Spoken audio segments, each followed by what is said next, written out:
Bismillahirrahmanirrahim. Assalamualaikum warahmatullahi wabarakatuh. Bagaimana anak sekalian kabarnya hari ini? Semoga kalian dalam keadaan sehat dan baik selalu. Amin. Anak sekalian, pada kesempatan kali ini Bapak akan bicarakan masalah bilangan bentuk akar, yaitu merupakan kelanjutan dari bilangan berpangkat. Anakku sekalian, tujuan dari pembelajaran kali ini adalah yang pertama, kalian dapat menjelaskan pengertian dan sifat bentuk akar. Yang kedua, menyederhanakan bilangan bentuk akar. Dan yang ketiga, dapat menentukan operasi pada bilangan bentuk akar. Baik, kita masuk ke pengertian akar dari sebuah bilangan. Sekarang dibagi dua, yaitu untuk akar kuadrat. Nah, di sini tulisannya begini, akar kuadrat. Ada tulisan seperti ini, berarti dibacanya akar pangkat 2 atau akar kuadrat dari A. Apa itu definisinya? Jika A tidak negatif, nah, akar pangkat 2 dari A adalah bilangan tidak negatif yang kuadratnya adalah A. Artinya untuk menentukan nilai akar kuadrat dari A, syaratnya adalah bilangan yang positif. Baik, contoh, ambil sini ada akar kuadrat dari 9, hasilnya adalah 3. Mengapa? Karena 3 kuadrat sama dengan 9. Kemudian Bapak ambil lagi akar kuadrat dari 81 adalah 9. Mengapa? Karena 9 kuadrat adalah 8. Artinya yang di dalam akarnya bilangan positif, juga hasilnya adalah positif.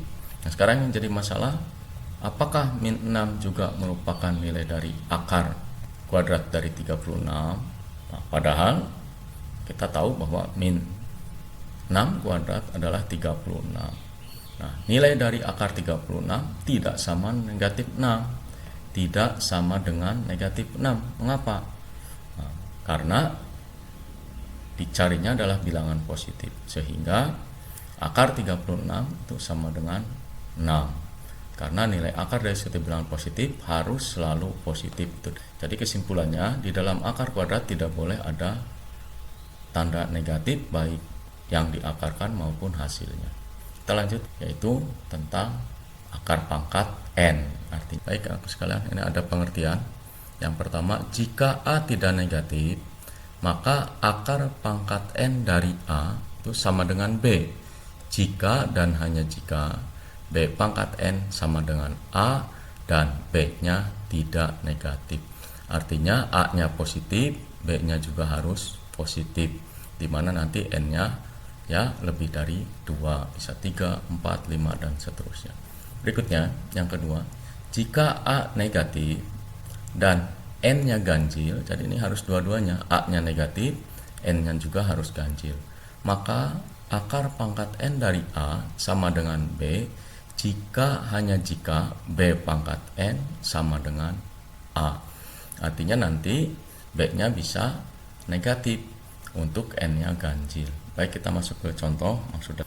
Yang pertama, akar pangkat 6 dari 64. Nah, sama dengan 2. Apa alasannya? Karena 2 pangkat 6 adalah 64. Kemudian Bapak ambil A-nya yang negatif, sedangkan pangkatnya 5, bilangan ganjil. Akar pangkat 5 dari negatif 32 sama dengan negatif 2. Mengapa?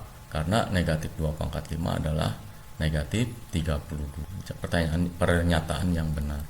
Berikutnya Bapak ambil lagi akar pangkat 3 dari min 125 adalah 5. Apa alasannya? Karena min 5 pangkat 3 adalah min 120. Berikutnya akar pangkat 4 dari 81, kita jawab 3. Apa alasannya? 3 pangkat 4 adalah 81. Jadi syarat untuk negatif, di dalam akarnya negatif, maka syaratnya N-nya itu harus ganjil. Kalau genap tidak bisa, kita maka ngambil yang positif. Berikutnya, Bapak sekalian, kita lanjutkan. Bagaimana hubungan akar bilangan, akar dari sebuah bilangan dengan pangkat pecahan? Nah, untuk sembarang bilangan A, di mana A tidak 0, maka berlaku akar pangkat N dari A pangkat M sama dengan A pangkat M per N. Dengan N tidak boleh 0 atau tidak sama dengan 0. Jadi bentuk akar bisa diubah ke dalam bentuk pangkat, tetapi nanti pangkatnya adalah berupa pangkat pecahan. Nah, sekarang ambil contoh. Yang pertama, ada akar pangkat 4 dari 5 pangkat 3, maka kita ubah ke dalam bentuk pangkat menjadi 5 pangkat 3/4. Berikutnya yang kedua, akar pangkat 2 dari 5 pangkat 6 sama dengan 5 pangkat 6/2. Nah, disederhanakan menjadi 5 pangkat 3 karena 6 dibagi 2 adalah 3. Berikutnya, nah, di sini bentuknya pecahan. 3, nomor 3 itu akar pangkat 7 dari 3/2 pangkat 5. Maka nanti 2/3 pangkat 5/7. Nah, itulah tadi kita mengubah dari bentuk akar menjadi bentuk pangkat. Sekarang dibalik, bagaimana pangkatnya pecahan ke dalam bentuk akar? Bapak punya 8 pangkat 2/5, maka diubah ke dalam bentuk akar menjadi akar pangkat 5 dari 8 pangkat 2.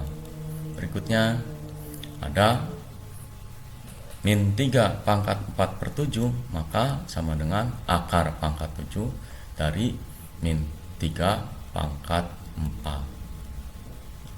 Yang terakhir, yang nomor 6, 4/5 pangkat 2/3, maka diubah ke dalam bentuk akar menjadi akar pangkat 3 dari 4/5 pangkat 2. Nah, itulah mengubah baik dari bentuk akar ke dalam bentuk pangkat ataupun sebaliknya dari bentuk pangkat ke dalam bentuk akar, tetapi syaratnya pangkat itu tentunya dalam bentuk pecahan. Kita lanjut anak-anakku sekalian, operasi akar sebuah bilangan. Nah, yang pertama menyederhanakan bentuk akar.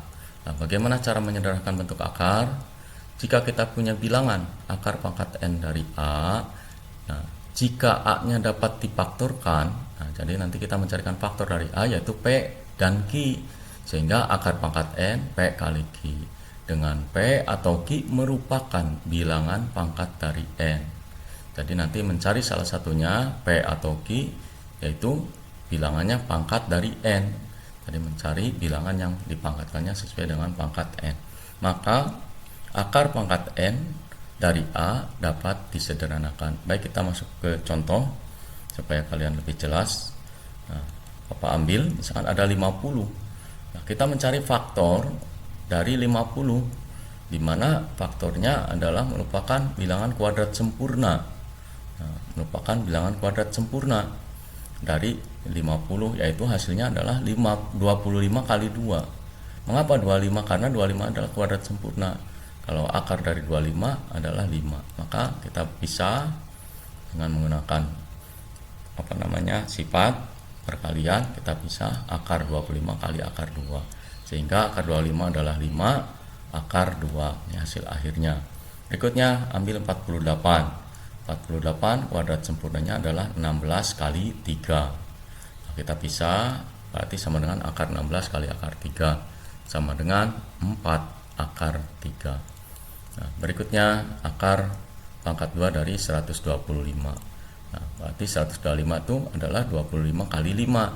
Nah, kita bisa akar 25 kali akar 5, sehingga hasil akhirnya adalah 5 akar 5. Berikutnya, sekalian, tentang menjumlahkan dan pengurangan akar dari akar bilangan. Untuk menentukan hasil penjumlahan maupun pengurangan pada bilangan bentuk akar digunakan sifat distributif. Nah, artinya sifat tersebut disatukan. Di sini ada akar C. Nah, yang ini juga akar C, maka akarnya sejenis ini sama. Nah, di sana ada akar A akar C ditambah B akar C. Nah, karena dua-duanya akar C, maka bisa digunakan sifat distributif menjadi A ditambah B kali akar C. Yang keduanya pengurangan, sama, ada akar C, A akar C dikurangi B akar C sama dengan A dikurangi B akar C. Contoh, sekarang misalkan ada Bapak ambil 3 akar 5 ditambah 6 akar 5. Nah, di sini A sama akar 5, ini juga akar 5, maka disederhanakan menjadi 3 ditambah 6 akar 5. 3 ditambah 6 adalah 9 akar 5. Berikutnya nomor 2. Ada 4 akar 3 ditambah 2 akar 3 dikurangi 7 akar 3. Semuanya adalah akar 3. Nah, cuma bedanya di depannya ada 4, kemudian 2 dan min 7. Sehingga kita jumlahkan 4 ditambah 2 dikurangi 7 akar 3 sama dengan min akar 5. Berikutnya yang terakhir, 5 akar 2 dikurangi akar 32 ditambah akar dari 18. Lah di sini 32 dengan 18-nya belum sama, maka kita ubah dulu, disederhanakan. 32 adalah 16 kali 2. 2-nya dari mana? Diambil dari sini. Kemudian 18 9 kali 2. Kita ambil, dirubah.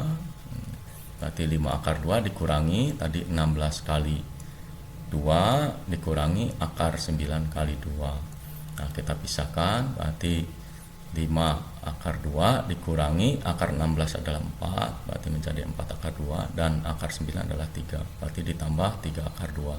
Gunakan sifat distributif menjadi 5 dikurangi 4 ditambah 3 akar 2. Hasilnya adalah 4 akar 2. Nah, itulah penjumlahan dan pengurangan akar sebuah bilangan.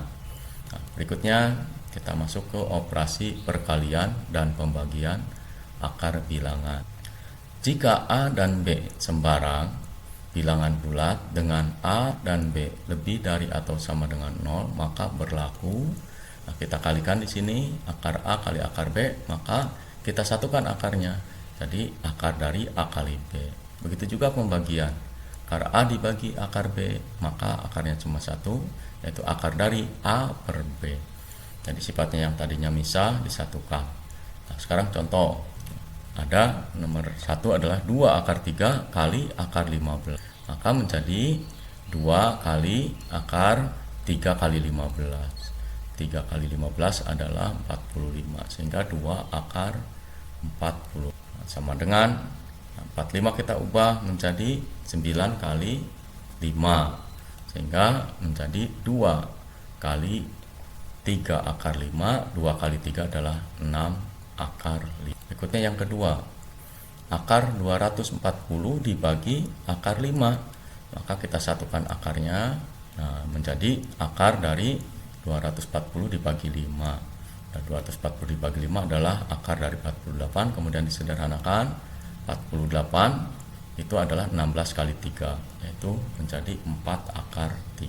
Dan yang berikutnya adalah 6 akar pangkat 3 dari 4 dibagi akar pangkat 3 dari 16. Nah, kita ubah sedikit di sini. 6 itu sama saja dengan 3 kali 2. Kemudian akar pangkat 3 dari 4 dibagi akar pangkat 3 dari 16. Dan nanti 2 ini dimasukkan ke dalam akar, maka kita pangkatkan 3. Mengapa pangkat 3? Karena akarnya pangkat 3. Berikutnya 2 pangkat 3 berarti 8 kali 4 32 dibagi akar pangkat 3 dari 16. Sehingga menjadi 3 akar pangkat 3 dari 2, sebab 32 dibagi 16 adalah 2. Nah, itulah operasi perkalian dan pembagian dari akar sebuah bilangan. Nah, sekarang tinggal kalian latihan, silahkan kerjakan. Dengan latihan semoga kalian bisa mengukur kemampuan kalian tentang penjelasan yang Bapak berikan. Yang pertama, nyatakan dalam bentuk bilangan berpangkat, yaitu yang pertama A akar 5, kemudian B akar pangkat 3 dari 4, dan C akar pangkat 6 dari 3B pangkat 5. Artinya mengubah bentuk akar ke dalam bentuk pangkat. Yang kedua, nyatakan dalam bentuk akar. Nah, ini dibalik, berarti 2 pangkat setengah, B 5 pangkat 3 per 4, C berarti P pangkat min 3 setengah, dan D P dikurangi Q pangkat setengah. Yang ketiga, nyatakan hasilnya dalam bentuk bilangan akar dari operasi bilangan berikut ini. Yang pertama, yang A 4 akar 2 ditambah 3 akar 2, yang B 2 akar 5 dikurangi 6 akar 5, yang C 2 akar pangkat 3 dari 6 dikurangi akar pangkat 3 dari 6, dan yang terakhir dalam bentuk variabel 2 akar X ditambah 3 akar X dikurangi 9 akar X. Bapak akhiri untuk pertemuan kali ini. Assalamualaikum warahmatullahi wabarakatuh.